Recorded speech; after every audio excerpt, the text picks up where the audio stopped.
After spending the week with the BMW X7, I can truly say that it's an exceptional SUV. It's unbelievably comfortable, seats 7 people, it's luxurious, and the V8 under the hood of this thing sounds incredible. However, no car is perfect, so here are 5 things I hate about the X7. The first thing I hate about the X7 has to do with its abysmal rear storage space.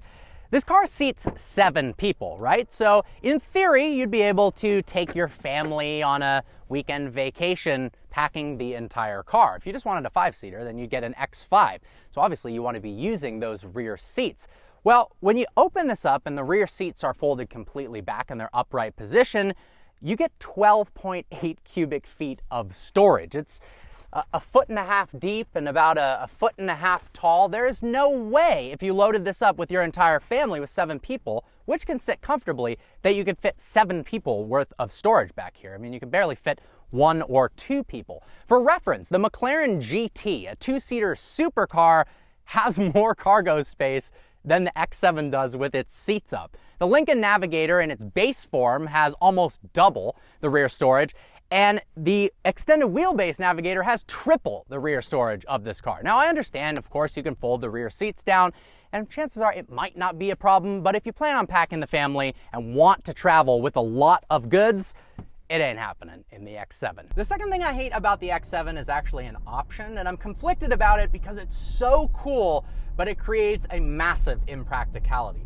Part of the optional executive package is this diamond cut glass accent package. So we've got a shift knob that's in this beautiful see-through diamond cut glass with a nice X logo in the center of it. The multimedia controls have these diamond cuts to it, same with the volume knob. The problem is, if you're driving at the time of day where the sun reflects into the cabin and right into one of those glass controls, it goes right into your eyes in the most blinding, frustrating, and almost nearly dangerous way I've experienced in a car. Normally, you want to make sure that certain materials that can reflect off of the sun are a matte finish or non-reflective, but this is insane. And I've read a bunch of consumer reviews. I'm not the only one who's had this issue. It seems like a lot of people with X7s that got this option didn't end up enjoying it because the sun glares into your eyes. It does look so darn cool though. The third thing I hate about the X7 has to do with the price and its competitors. The M50i starts at $100,000, but this one as spec is $113,000. What else can you get that seats 7 for $113,000? Well, the new Tesla Model X Plaid, which costs exactly $113,000, except it has 1,020 horsepower and can run the quarter mile in under 10 seconds, which is faster than legitimately any supercar, and could probably beat some hypercars while seating 7 people in it. Now, for less than this car, you can get a fully loaded Lincoln Navigator Black Label, which honestly I prefer the interior of. I think they did a phenomenal job with that vehicle, and you've got significantly more cargo room in the back.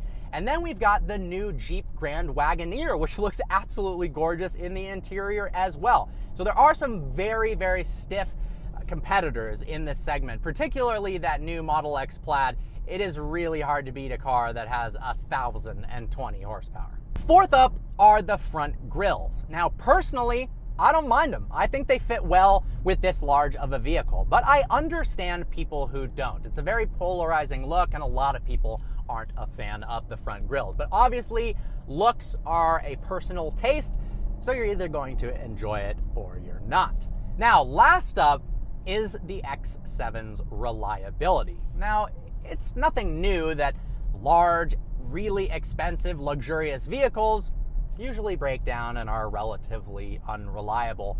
But the newer generations of cars are proving that not to be the case. However, after spending about an hour online reading maybe over 100 different consumer reviews of people who have bought X7s and driven them quite a bit, it does seem like there are a lot of problems with this car.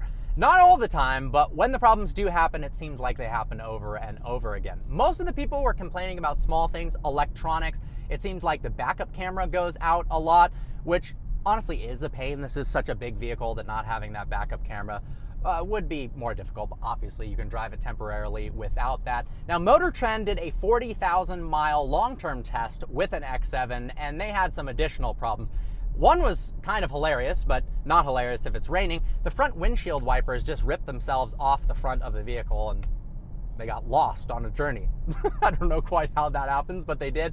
And towards the end of their X7 long-term tester, the suspension decided to collapse, which is a relatively common thing with higher mileage air suspension cars.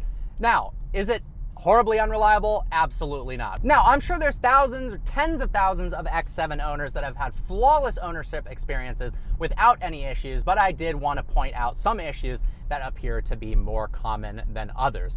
Overall, I do really love this SUV. Don't get me wrong, it is phenomenal. And no car is perfect, so there are some downsides to every single vehicle, no matter how good it is. So there are 5 things I hate about the X7.